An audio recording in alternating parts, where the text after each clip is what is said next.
Morning, everyone. My name is Trish, and welcome to our webinar, Managing Difficult Employees.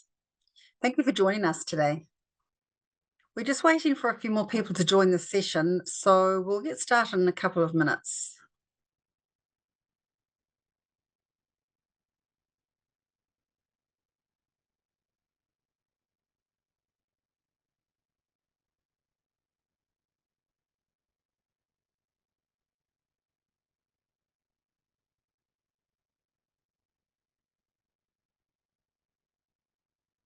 Okay, it looks like we have enough people who have joined us, so let's make a start.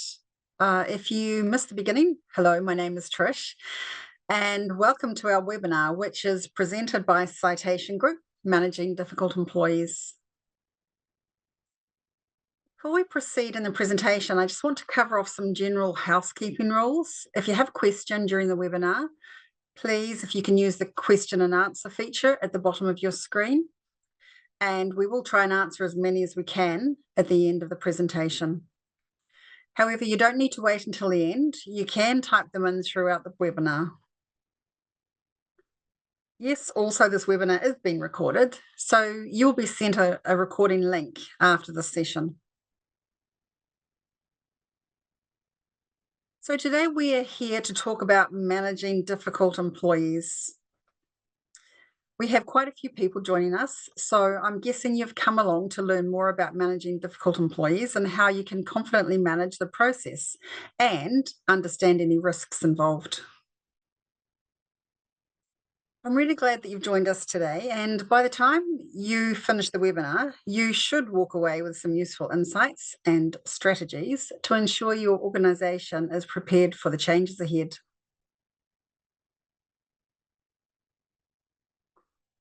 Today, our webinar will be presented by Jessica Husband. Jess is a senior workplace consultant here at Citation HR. She loves helping our clients achieve excellent workplace compliance by way of interpretation of relevant employment legislation and case precedent as it applies to the Employment Relations Act. And a little about me.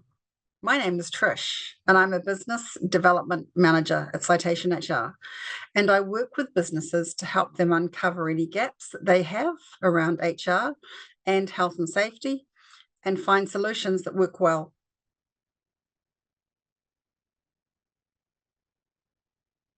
So if you haven't attended one of our webinars before, here's a little information about Citation Group. Citation Group has been around for over 30 years, working to help Australian and New Zealand businesses by providing complete workplace compliance solutions that help create better workplaces. From outsourced HR solutions and safety management systems to ISO certification, Citation Group can support your business. If you'd like to learn more about us, I'd be pleased to talk to you after today's webinar so we can work together on a bespoke solution.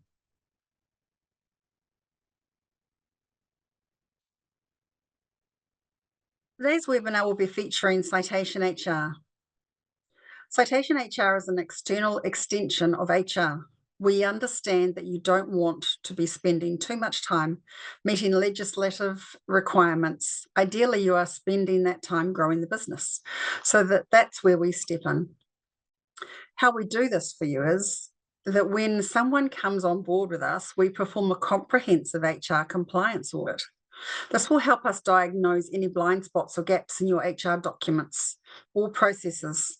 We will then work with you to fill those and make sure you are meeting your legal obligations in best practice. We'll also have access to our 24/7 advisory service so that any minute of the day you have access to a qualified professional advice on the phone or through email. This gives you peace of mind, knowing that what you are doing and saying is best practice to mitigate any risk to you and your business. You also get access to our Citation HR software. This is an online platform for you to manage, track, record employee data. It also guides you through the process of onboarding and offboarding employees and managing the life cycle of the employee on a regular basis. It contains legally compliant templates and letters, information and resources which are regularly updated. Finally, we have the insurance and the representation, which means that if you are ever in the middle of an employee-related claim, your business has the protection that it needs.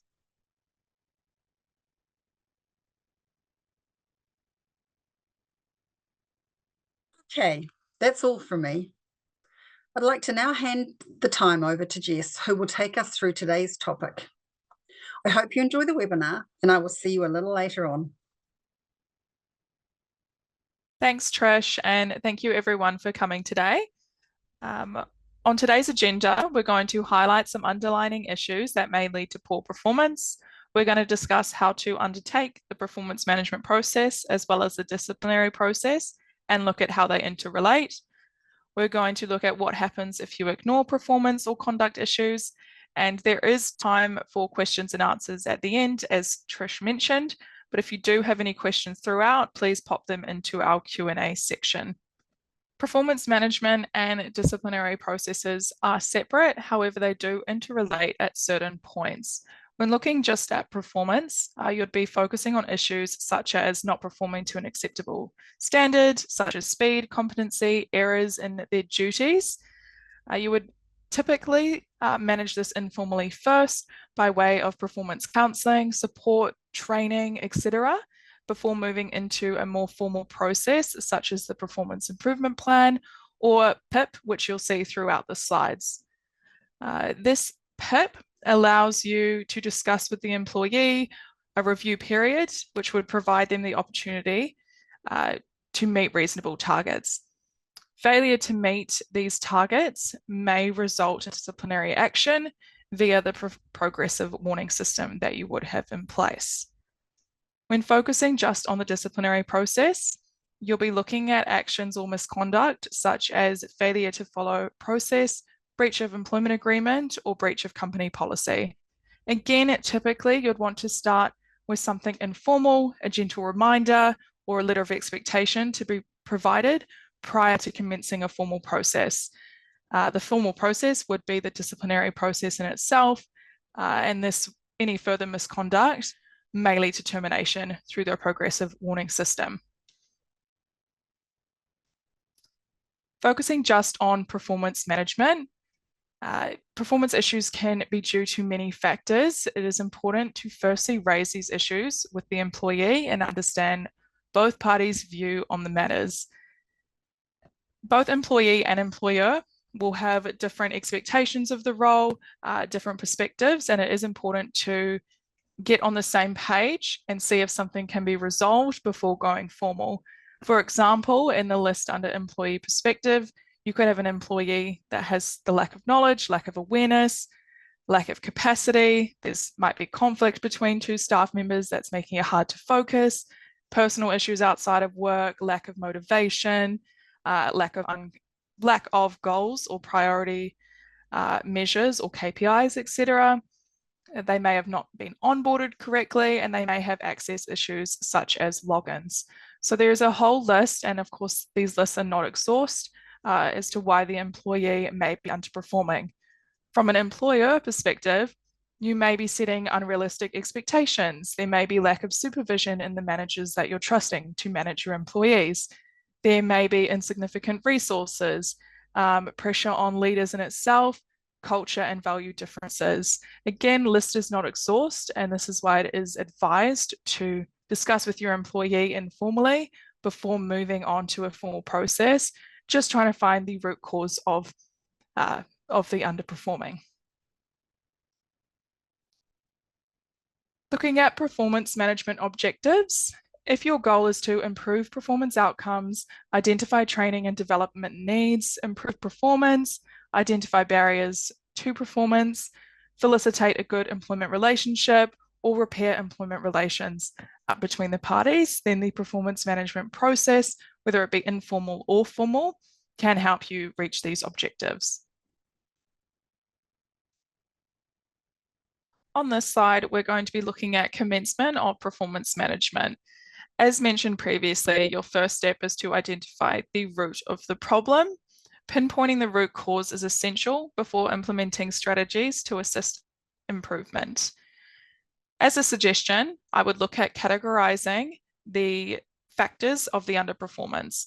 This could be, the three categories are capability, which is skills, experience, knowledge, behavioral competency, such as communication skills.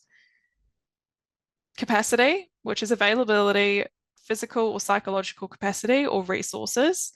Behavioral, which might be attitude, motivation, and confidence.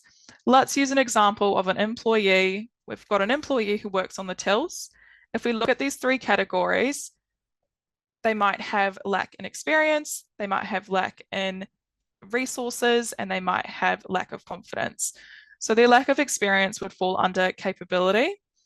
If they have lack of resources, this might be a login detail. This would fall under capacity. If they have lack of confidence, they've got people laughing, the other employees laughing at them in the background because they're not unsure how to use the till. This might be behavioral. So you might not have all three, but categorizing what issues there are could benefit the way you manage moving forward. You also want to look at external factors that may be contributing to the underperformance. For example, personal circumstances at home, they might be struggling, therefore this is feeding into their performance at work. Overall, you do want to go in with an outcome in mind or an objective in mind as the employer, the manager. This could be performance counseling, informal, performance improvement plan, formal, or termination. Our job is to help you meet your objective with the lowest risk possible. Looking at the first possible solution would be performance counseling. As mentioned, this is informal. You do want to address the issues with the employee first, have a discussion. This can be through a counseling session, meeting, whatever you do want to call it. Having these meetings or discussions are an effective tool in achieving behavioral concerns, possible breaches of the company policy, working alongside the employee to foster improvement and learning, gives the employee the opportunity to discuss their reasoning and provide additional context, and also raises any barriers that might be there. When undergoing these discussions, please use a couple of these questions to prompt if you are struggling. For example, why did you X? From your perspective, what happened here? What prevented you from doing this? Were there others involved? Going back to that bullying situation of other staff laughing. You also want to determine whether the employee was at fault, or is it something us as the employers could have done to avoid this whole situation. Lack of resources, lack of training, lack of onboarding would be examples here. And you also want to determine whether the performance expectations were realistic in the first place. So asking a couple of those questions there. Moving on to the more formal approach of a performance improvement plan, or PIP. A PIP is a great tool to implement when a business wants to formally address and work towards improving the employee's performance and therefore conduct. There are a couple of things to consider before moving into a PIP, and this would be, are there actually performance issues that can be substantiated? Is there data? Is there dates? Is there previous reviews? Is it an actual task in their job description or their job requirements that you are looking at? Is the employee's manager committed to assisting the employee if you were to undergo this process? Does it appear that the employee has received proper training? Again, was there anything at fault our end that could have avoided this? And is there any known personal issue that may be affecting the employee's performance? So these are a few things to consider before jumping into a formal PIP. When making the decision or when commencing a PIP, you do want to include information on what is acceptable performance levels. So giving the employee a target of your expectation and also where they're currently standing. So identifying that gap. It needs to be specific and it needs to have measurable objectives that are achievable, reasonable. It needs to be relevant and time bound. You guys might know them as SMART goals. These are good to have within a PIP as well and help outline your objectives. Each review period in a PIP usually runs for 30, 60, or 90 days, depending on how long it would reasonably take to improve the specific issue. Bringing back the till example, this might not be seen as a complex task, so you'll be looking at the smaller side for review periods.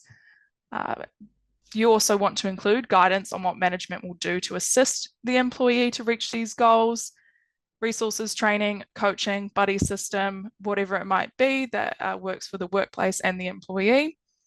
You also want to include details on how often the manager and employee will check in. So within your formal review periods, you will need to keep in touch with your employee, whether it be once a week, whether it be once every 2 weeks, 3 weeks, 4 weeks, depending on how long your whole PIP is scheduled to be. Having these discussions will make sure the employee is on track and make sure you as the employer providing everything you need to help the employee stay on track. And lastly, you want to clearly state the consequences for not meeting the objectives in this plan. Moving on to disciplinary process.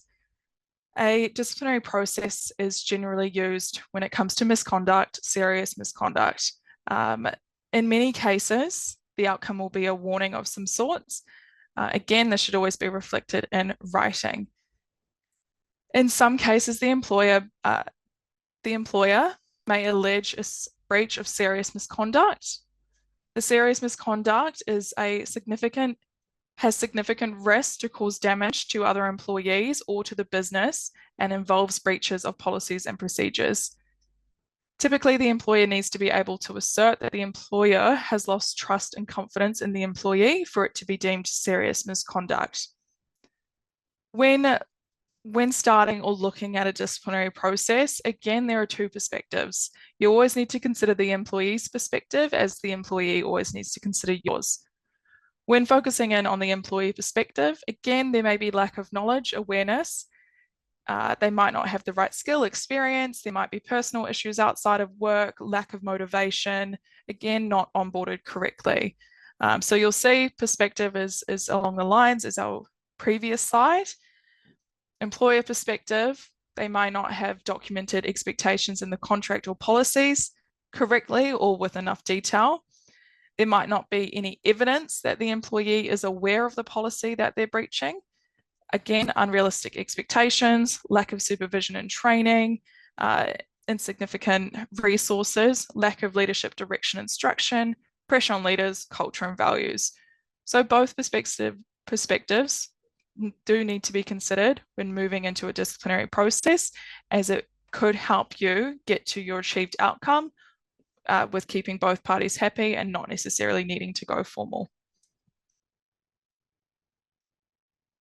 The disciplinary process in itself, the employer should determine what is the nature of the conduct, where's the breach, does it require the employer to undertake an in-depth investigation? Do you have enough knowledge? Do you have CCTV? Therefore, you don't need to investigate. It's very clear this person has undergone theft, whatever it might be. If you don't have enough information, you can't say, hey, balance of probability, you have breached, then you do need to investigate. Can the investigation be conducted with internal resources, or is a third party needed? Inform the employee of the concerns and invite them to a disciplinary. Once you've done the investigation, once there are allegations in place, invite them to a disciplinary meeting. Conduct the meeting, consider their responses, and then finalize the outcome in writing. Throughout this process, record everything you do and make sure the employee has the support they need throughout if they do request it. Thanks so much, Jess. Now, I have a question for you all. Did you know that the average award granted to employees in unjustified dismissal cases is around $24,599? Yes, you heard that right, per case.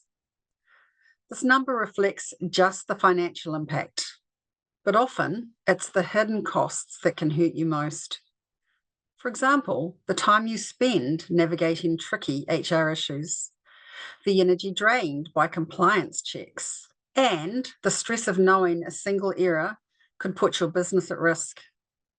At Citation HR, we see this all the time. We hear stories from business owners who felt overwhelmed by company policies and compliance, unsure of where to begin or how to improve. And we get it. We can feel like it's a lot. Here's the good news.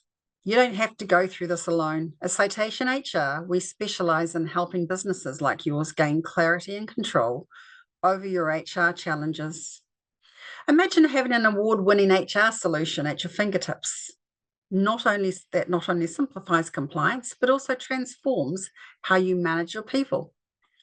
From handling tricky dismissal situations to everyday scheduling and workforce engagement, our platform is designed to make HR easy. And today we are offering you a deal to help get you started on your compliance journey. We're giving you 42 months of access for the price of 36 months. Yes, that's 6 months on us.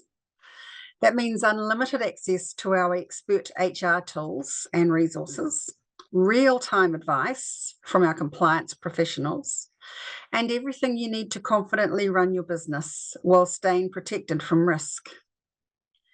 If you've been putting off a detailed look into your employer obligations, now is the time to act.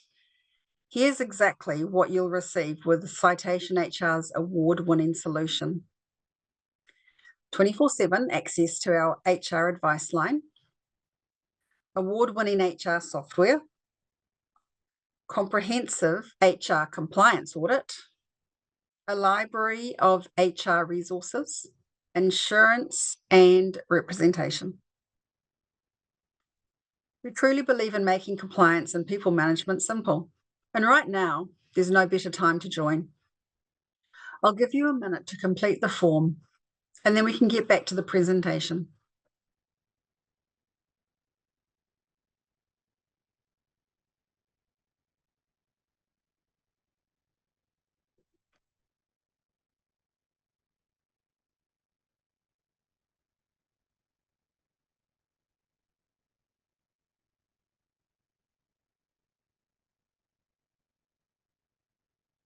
Okay, I'll pass back over to Jess to take us through the rest of the presentation.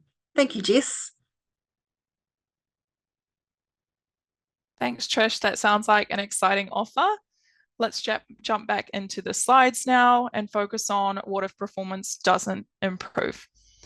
If an employee's performance doesn't improve after a reasonable period and you've engaged in a PIP, you may need to consider other options. Should the performance improvement plan continue if the employee has shown some slight improvement but has not yet met the full extent of the objectives, you may be able to extend the PIP.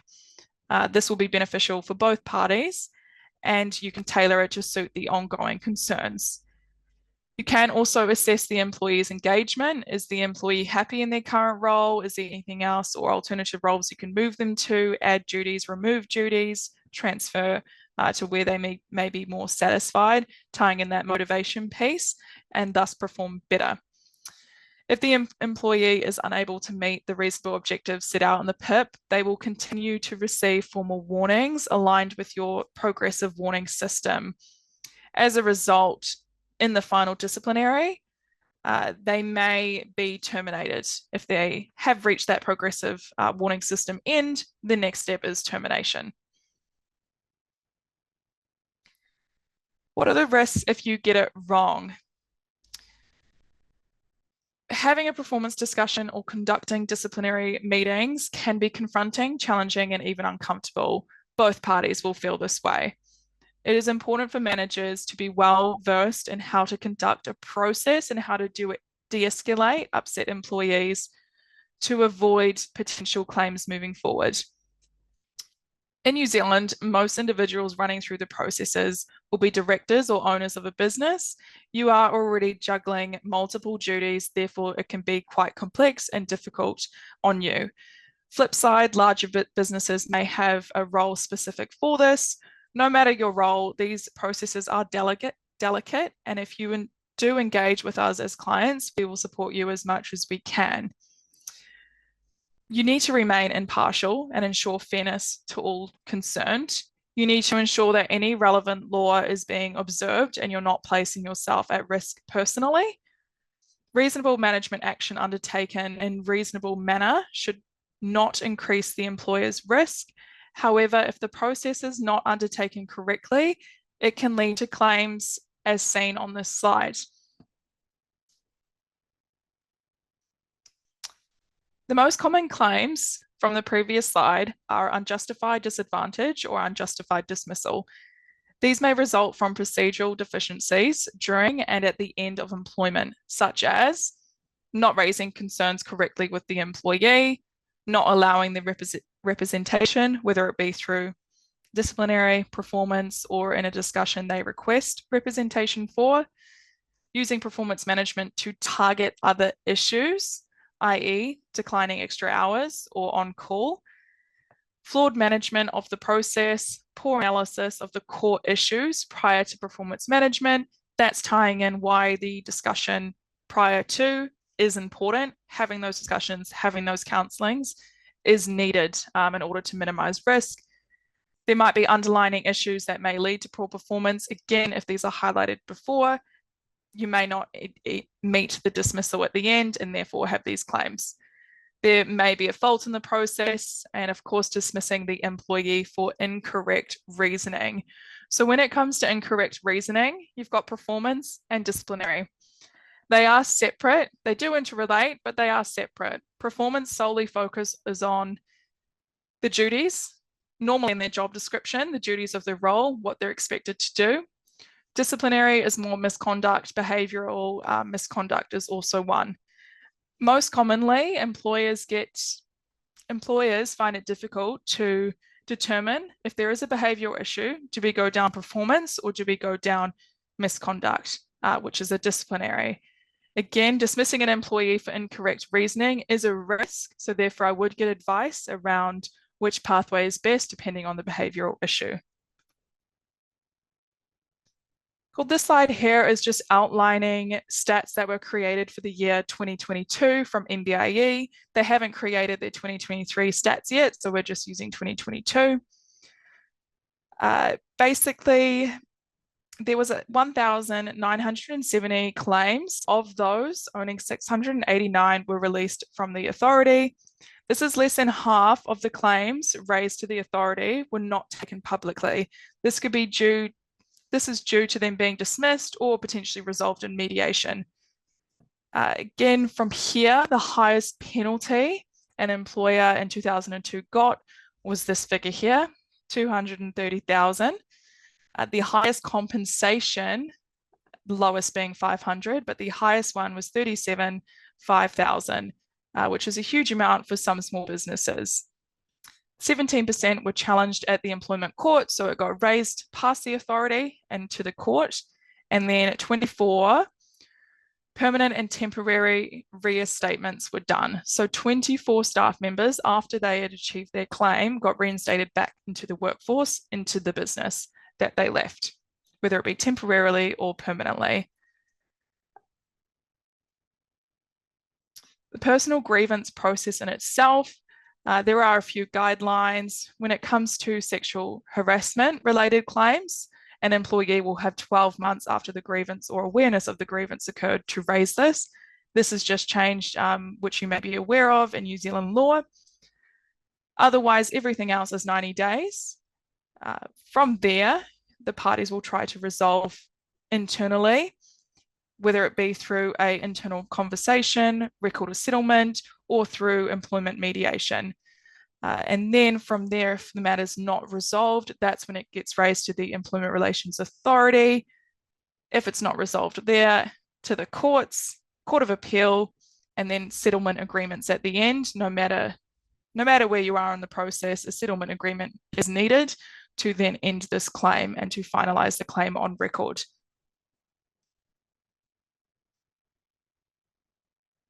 There are many different outcomes that could occur depending on the claim that the employee raises. And again, you don't necessarily have to do something wrong for the employee to raise something. So that is the potential downfall as the employer in our system, but also a protection for the employees. within our system. Potential outcomes could be compensation for hurt and humiliation if they do claim that, lost wages, hearing fees, legal fees. You might be paying for the employee's legal fees if they win. That's usually starting at 3,500 plus GST. And penalties in themselves, if you're breached the wage and time records, holiday and leave records, breach of contract, breach of good faith, you as a business may be up for a penalty. These amounts do range. You might be looking at reinstatement. As mentioned before, the employee might be directed from the authority, from court, to enter back into the workplace, and you can't kind of argue against that at that stage. Compliance, interest, and public determination. So basically, if you do end up in the authority, your case will be seen by the public, or could be seen by the public if researched. So this is why mediation, the step before, is advised where possible, because then you avoid being in the public eye and risk to reputation is lowered. Tips and tricks. Formal documentation is crucial, starting from kind of day one of the issue all the way through to the outcome. You want to record. You want to record when you went into the factory and spoke to Susan, for example, or when you pulled this person aside and just said, oh, this is how you wear gloves correctly, for example. So you do want to note down every discussion you do have or reminder with the employee with dates attached. Can be in a journal, can be on their employee file, wherever is most suited for business management. You need detailed evidence of the lawful objective reasonings. You need to ensure you have you don't have an uncompromised or impartial decision maker. So if the employee has claimed their manager's bullying, you're not going to put the manager in charge of that process, for example. Ensure your contracts and policies include express provisions around misconduct and serious misconduct. If you haven't had this reviewed, I would suggest you get your parts of your contract relating to this reviewed. Ensure your contracts have clear role requirements. So basically, if you are undergoing a performance improvement plan and their role requirements aren't clear, or their job description is not clear, you don't have anything to point to. So getting those parts right prior to employment, or updating them at the start of employment as they go, is crucial in order to manage formally later on. You want to design and implement clear policies and procedures as a whole in relation to bullying, harassment, equal opportunity, and the handling of personal grievances. Please do seek advice before making any firm decisions, and be measured. So be aware of the risks, try to mitigate the risks, and don't rush into anything. Here are some of my final tips and tricks before I pass on to Trish and answer all of the questions that have been coming through. Again, if you have any questions pop up, please put them in the box now, as we're heading there shortly. When dealing with difficult employees through these processes, it's important to approach the situation from a positive angle. For example, are there any barriers preventing you from improving in X areas that you would like to discuss further? Allowing the opportunity to have this discussion, be on the same page, and be positive about it towards the employee. You want to avoid any absolutes, such as the fact of the matter is, as it's showing you're not willing to consider other views or their views. You want to invite other opinions or views within these discussions, and this is a positive and healthy approach and acts in good faith. Ensuring mental well-being is cared for, especially during a formal process, as well as the rest of employment. Thanks so much for such an insightful presentation today, Jess.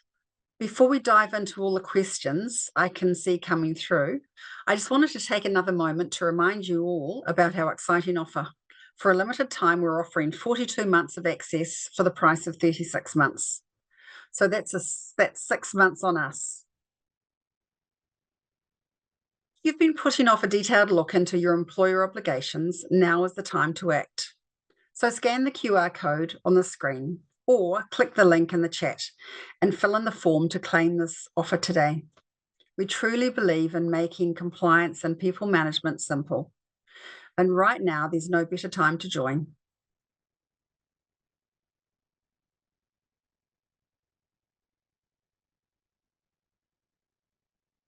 Okay, question time. We've had quite a few questions come in today, and we'll only have time to answer a few. If we don't answer your question today, we would be more than happy to talk to you offline, and we'll be in touch after the webinar. For the first question, why do I have to run a disciplinary process through performance review? Over to you, Jess. You've got written in your contracts ways to terminate employment. You have serious misconduct and misconduct outlined. In line with good faith obligations, the business is expected to follow this progressive warning system process to reach the decision to terminate, and therefore this is done through disciplinary process. Thanks, Jess. Question number two. I'm having multiple issues with an employee. Can I take them through the disciplinary process as well as another process at the same time? Yes, you can, bearing in mind stress levels of all those involved. You should consider other factors where possible. If you're thinking of going through multiple processes at one time, please contact our consultants for support and advice. Thanks, Jess. Great insights into that. Question number three. Do I need to record anything when going through a disciplinary process? Yes, it is always best practice to record or document throughout the process. Main purpose of this is if there is a claim, you already have evidence you can use to defend this claim. So when you are recording or documenting, nothing is too small. If there's a passing comment, if there is an email that you noticed, or if you notice two employees doing something, whatever it might be, record it down, whether it be written in a journal, a manager's journal, whether it be an email to yourself, whether it be on the employee's file. Please note it down, the date, the time, any kind of evidence, data that you may have as well. You never know what little issues could turn into big issues down the track.